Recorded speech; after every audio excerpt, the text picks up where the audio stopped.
तो देखिए, तो सबसे पहला कंडीशन है, यदि वस्तु फोकस तथा पोल के बीच हो, यानी if an object kept between focus and pole, focus और पोल के बीच यदि वस्तु हो तो उसका इमेज का फॉर्मेशन कैसा होगा। यह एक अवतल दर्पण है, इसके सामने अवतल दर्पण को पहले मैं आप लोगों को ड्रा कर देता हूं। ये फोकस हो गया, ये इसका पोल। यहां ध्यान दीजिए, MN एक अवतल दर्पण है, इसका फोकस F, पोल P है, तथा यहाँ एक वस्तु फोकस और पोल के बीच में एक वस्तु रखी गई है। एक वस्तु फोकस तथा पोल के बीच में भी कोई वस्तु रखी गई है। तो इसका प्रतिबिंब कैसे बनेगा? तो देखिए, वस्तु से चलने वाली एक प्रकाश की किरण परावर्तन के बाद फोकस से निकल जाएगा। कोई भी प्रकाश की किरण परावर्तन के बाद जहां से निकलता है उस बिंदु को ही फोकस कहते हैं। तो पहला जो परावर्तन के बाद किरण निकला वो कहां से निकला? फोकस से। और दूसरा किरण जो है वो सेंटर ऑफ कर्वेचर से परावर्तन के बाद दूसरा प्रकाश की किरण सेंटर ऑफ कर्वेचर से निकल जाएगा। तो अगर दोनों को मैं पीछे की ओर बढ़ाता हूं, अगर मैं पीछे की ओर इसको बढ़ाऊं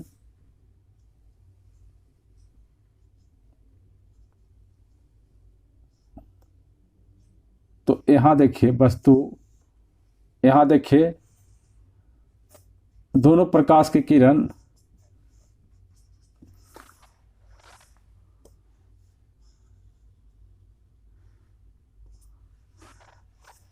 यहां से परावर्तन के बाद C से लौट गई और एक किरण परावर्तन के बाद F से लौट गई।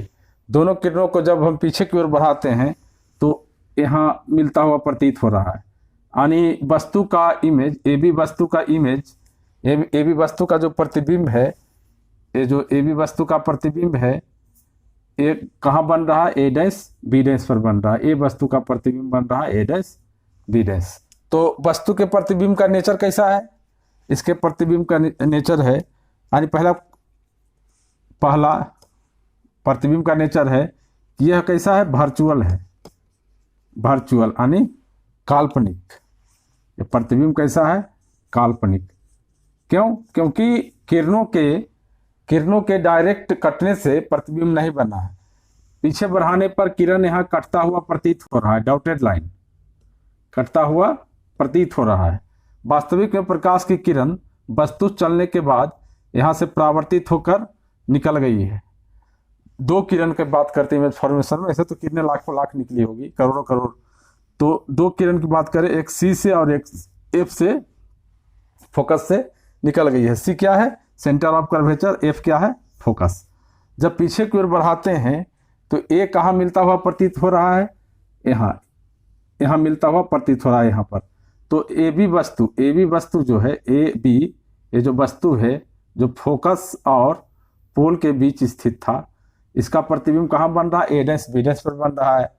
तो इसका नेचर पहला क्या है? वर्चुअल। समझ गए क्यों वर्चुअल है? क्योंकि यह वास्तविक में नहीं मिला है, मिलता हुआ प्रतीत हो रहा है किरण। दूसरा क्या है? ये मैग्नीफाइड है। मैग्नीफाइड मतलब क्या होता है? आवर्धित। माने ये है आवर्धित है, मैग्नीफाइड है। तो समझ गए। और तीसरा नेचर क्या है? तीसरा नेचर है इरेक्ट। थर्ड नेचर इसका क्या है? इरेक्ट। इरेक्ट मतलब होता है सीधा। तीसरा है क्या? कि वस्तु का प्रतिबिंब कैसा बन रहा है? सीधा बन रहा है। तो समझ गए कि जब कोई वस्तु किसी अवतल दर्पण यानी कॉनकेव मिरर, अवतल दर्पण के कहाँ रहे, फोकस और पोल के बीच रहे, यानी फोकस मतलब तथा पोल, ध्रुव। फोकस किसको बोलते हैं, फोकस बोलते हैं नाभि को, यानी इसको फोकस ही बोलिए हिंदी में भी। अब पोल किसको बोलते हैं, ध्रुव को। फोकस और पोल के बीच अगर रहे तो इसका प्रतिबिंब कैसा बनता है, जो मैं अभी आपको बताया, वर्चुअल बनता है, मैग्नीफाइड बनता है और इरेक्ट बनता है। अब मैं दूसरे कंडीशन पर आता हूं। दूसरा कंडीशन, यदि वस्तु यानी ऑब्जेक्ट फोकस पर रखा हो,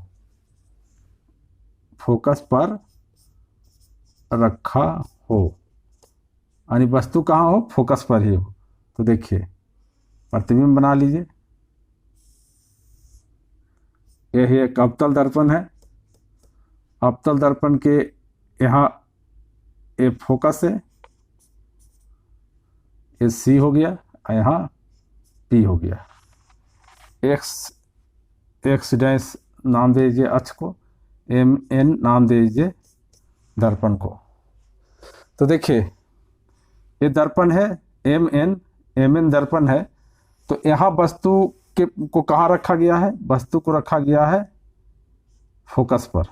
तो फोकस पर जो वस्तु है, इससे जब प्रकाश की किरण परावर्तित होगी, इससे प्रकाश की किरण टकराने के बाद एक फोकस से ही निकलेगी, और दूसरा जो है, दर्पण को थोड़ा बड़ा बनाइए जहाँ से परावर्तन संभव हो। दूसरा देखिए, दूसरा प्रकाश की किरण यहाँ दर्पण से परावर्तित होने के बाद ए सी से वापस होती है। अब बताइए प्रतिबिंब कहाँ बनेगा, ये तो समानांतर हो गई, एक सी से निकला और एक एफ से निकला परावर्तन के बाद, फोकस पर ही वस्तु है तो किरणें क्या हो जाती है, समानांतर हो जाती है, यानी कहीं किरण नहीं कटेगा। इसका मतलब किरण वस्तु का प्रतिबिंब, वस्तु ए बी का प्रतिबिंब कहाँ बनेगा, अनंत पर बनेगा। तो इसका नेचर क्या है, देखिए अगर फोकस पर है तो फोकस पर रखी वस्तु से टकरा के परावर्तित होकर किरण एफ से निकल गई, दूसरा किरण सी से निकल गई, दोनों किरणें कैसी हो गई, समानांतर हो गई, पैरेलल हो गई। जब किरणें पैरेलल हो गई तो मिलेगी कहाँ, जब मिलेगी नहीं तो प्रतिबिंब तो बनता दिख नहीं रहा है, तो प्रतिबिंब माना गया कहाँ बनेगा, अनंत में बनेगा। तो पहला बात है कि वस्तु का प्रतिबिंब कैसा बने, कहाँ बनेगा, अनंत में बनेगा। दूसरी बात है ये वास्तविक होगा, काल्पनिक इसलिए नहीं होगा कि पीछे बढ़ाने पर भी कहीं नहीं कटेगा, तो इसको माना जाएगा कैसा, कहीं न कहीं अनंत पर कट रहा है तो वास्तविक होगा, यानी इन्फिनिटी में बनेगा। और कैसा होगा, रियल होगा, वास्तविक होगा। और थर्ड क्या होगा, थर्ड ये भी आवर्धित होगा, बहुत बड़ा वस्तु, इतनी बड़ा प्रतिबिंब देखिए, देखा जाए तो बहुत बड़ा कहीं न कहीं मिलेगा तो बनेगा, तो प्रतिबिंब होगा आवर्धित यानी मैग्नीफाइड।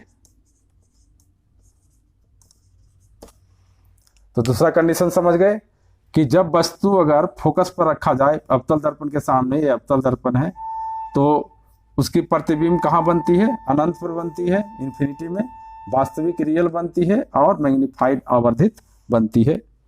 तथा फोर्थ कंडीशन, ये देखिए अक्ष के नीचे कहीं बनेगा, नीचे वाला प्रतिबिंब कैसा होता है, उल्टा बनेगा। तो कंडीशन समझ गए।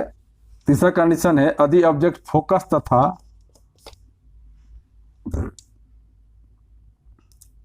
सेंटर ऑफ कर्वेचर यानी वक्रता केंद्र, सेंटर ऑफ कर्वेचर यानी वक्रता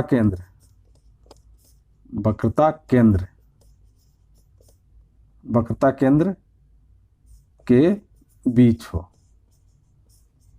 यानी कि कहने का मतलब एफ और सी के बीच हो। वस्तु क्या हो रहा है, हमेशा इधर की ओर शिफ्ट हो रहा है, पहले रखे थे किस पर, ये दर्पण है तो दर्पण से फोकस, ये पोल है तो फोकस पोल के बीच रखे, फिर शिफ्ट होकर फोकस पर आया। यहाँ सी है तब सी और एफ के बीच वस्तु आ रहा है, तो इधर की ओर वस्तु शिफ्ट हो रहा है। तो अब सी और एफ के बीच वस्तु अगर रखा जाए तो इसका प्रतिबिंब क्या होगा, देखिए। तो सबसे पहले है, यह एक दर्पण है, अवतल दर्पण है, इसका ये मुख्य अक्ष है, ये हो गया फोकस, वस्तु का फोकस, ये हो गया इसका सेंटर ऑफ कर्वेचर। तो देखिए क्या नाम दिए, एम और एन एक मिरर है, सी और एफ के बीच एक वस्तु यहाँ रखा हुआ है। जो सी और एफ के बीच वस्तु है, ये वस्तु से एक प्रतिबिंब, एक प्रकाश की किरण निकल के परावर्तित होकर आगे बढ़ी है और आगे बढ़ी है। दूसरा सी से परावर्तित होकर सी से निकली है, दोनों वास्तविक में यहाँ कट कर रही है। तो वस्तु का देखिए ये वास्तविक प्रतिबिंब, दर्पण को थोड़ा बड़ी बना दीजिए प्रधान अक्ष को। तो वास्तविक प्रतिबिंब कहाँ प्राप्त होगा, जहाँ कटा है ए डैश और बी डैश, वास्तविक प्रतिबिंब प्राप्त हुआ। ए भी वस्तु है, ए और बी वस्तु है। तो देखिए जब वस्तु फोकस और एफ और सी के बीच हो, फोकस और सेंटर ऑफ कर्वेचर वक्रता केंद्र के बीच हो, तो उसका प्रतिबिंब का नेचर क्या है। पहला नेचर उसका है कि प्रतिबिंब कैसा बना, वास्तविक बना, वास्तविक, क्योंकि किरणों के वास्तविक कट से बना है, इससे वास्तविक बना। दूसरा क्या नेचर है इसका, दूसरा नेचर है इसका कि उल्टा बना, कैसा बना, उल्टा। थर्ड नेचर इसका क्या है, इसका थर्ड नेचर क्या हुआ, आवर्धित बना, माने आवर्धित, आवर्धित। तो समझ गए, पहला क्या होगा, पहला नेचर है कि किरणों के वास्तविक कट से बना है इसलिए वास्तविक बना, इंग्लिश में इसको कहेंगे रियल। दूसरा उल्टा बना तो इन्वर्टेड कहेंगे, इन्वर्टेड। और तीसरा आवर्धित बना तो कहेंगे मैग्नीफाइड। तो समझ गए कि सी और एफ के बीच अगर कोई वस्तु है तो इसका प्रतिबिंब कैसा बना, किरणों के वास्तविक कट से बना है, जो कि वास्तविक प्रतिबिंब है। उसके बाद और इधर शिफ्ट होइए, आप वस्तु को रखेंगे सी पर।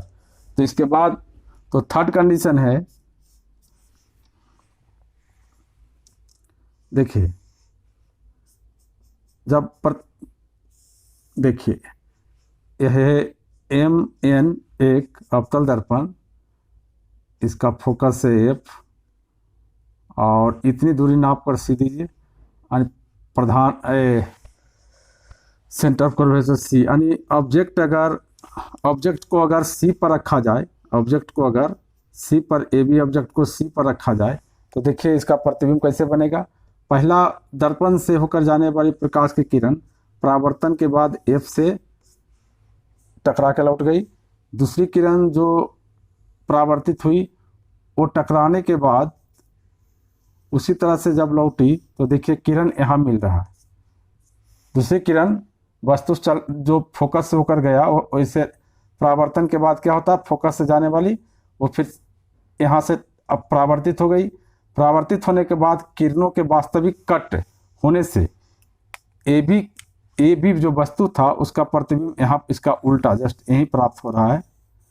देखिए यहाँ प्राप्त हो रहा है, इसको बी डैश नाम दे देते हैं। यानी हरा रंग से जो दिख रहा है ए डैश बी डैश प्रतिबिंब प्राप्त हुआ, यानी इसको ए डैश, इसको बी डैश नाम देते हैं। यहीं पर प्रतिबिंब प्राप्त हो गया। देखिए तो ये जो प्रतिबिंब प्राप्त हुआ, ये प्रतिबिंब कैसा है, ये प्रतिबिंब क्या है, वस्तु के बराबर साइज का है। पहला तो इसका साइज क्या है, साइज है बराबर, साइज इसका क्या है, बराबर। वस्तु और प्रतिबिंब का साइज क्या होता है, बराबर। दूसरा क्या होता है, ये रियल होता है। रियल मतलब वास्तविक प्रतिबिंब है, वास्तविक। इस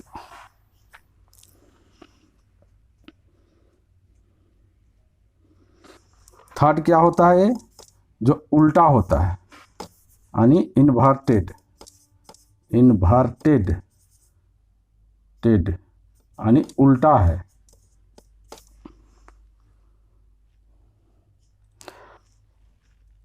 तो समझ गए कि जब वस्तु को सी पर ही रखा गया, सी पर रखा गया, तो यहाँ चलने वाले प्रकाश की किरण परावर्तन के बाद एफ से निकले, दूसरी किरण एफ से जाकर फिर परावर्तित हो गई, या परावर्तित होने के बाद दोनों यहाँ कटी। कटने के बाद देखते हैं कि जो इमेज का फॉर्मेशन होता है वो वस्तु के साइज के बराबर ही होता है, और कैसा होता है, रियल होता है, क्योंकि किरणों के वास्तविक कट से बनी है। और दूसरी क्या होती है, इनवर्टेड होती है। अब और आगे जाते हैं, सी और एफ के बीच वस्तु को रखते हैं। यदि वस्तु सी तथा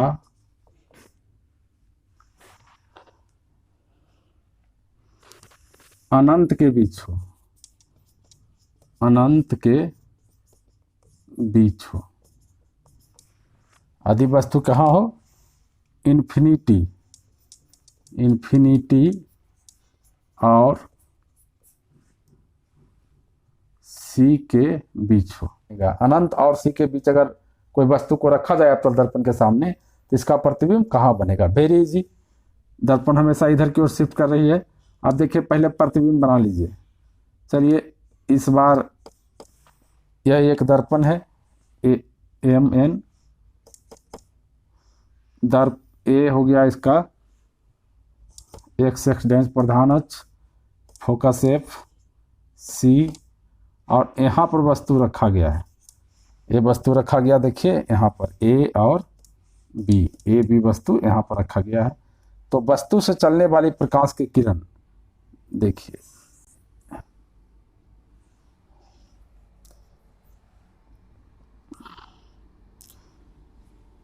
एक किरण तो परावर्तित होकर कहाँ से निकलेगा? नियम से फोकस से निकलेगा, फोकस से निकल गया परावर्तित होकर।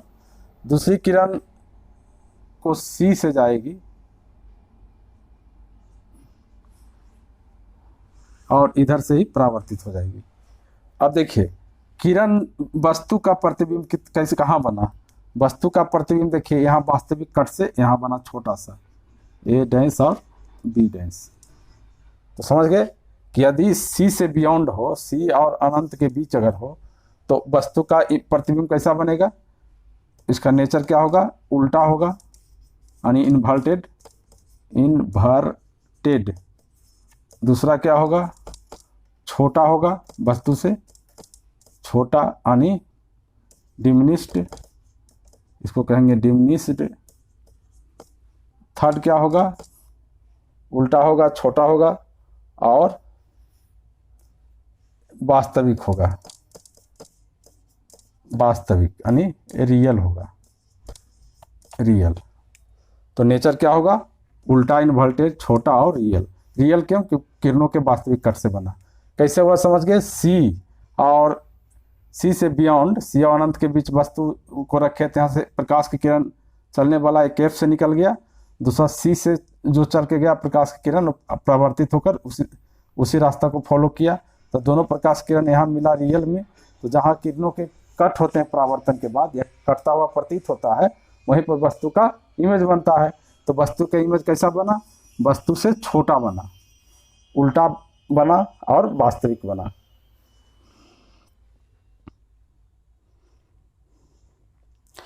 अब लास्ट कंडीशन है, पांचवा कंडीशन, कि वस्तु को अगर अनंत पर ही रखा जाए। देखिए, फोकस पर था तो अनंत पर बना था, इसका मतलब अनंत पर रखेंगे तो कहां बनेगा? फोकस पर।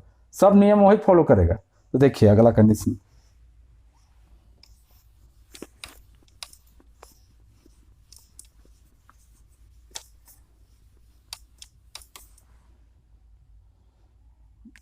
यानी लास्ट ऑफ पांचवा कंडीशन, यदि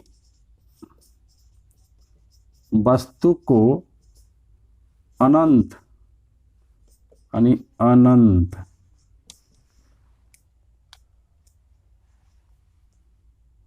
पर रखा जाए, if object kept on infinity. पहले मैं फिगर बना देता हूं।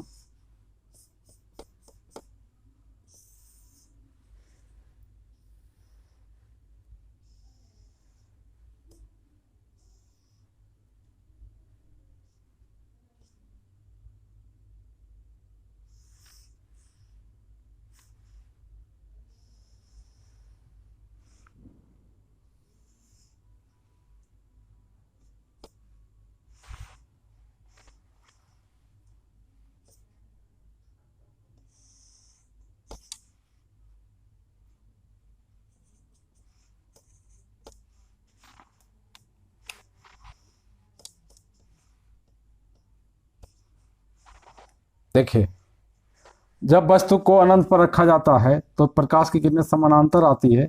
एक किरण परावर्तित होकर इस लाइन को फॉलो किया, ये परावर्तित किरण है। दूसरा किरण यहाँ से परावर्तित होकर जाती है, तो दोनों किरण कटती है कहाँ, फोकस के जस्ट फोकस पर करती है उल्टा। तो प्रतिबिंब कहाँ बनेगा, ये फोकस पर बनेगा। कैसा रहेगा, फोकस पर।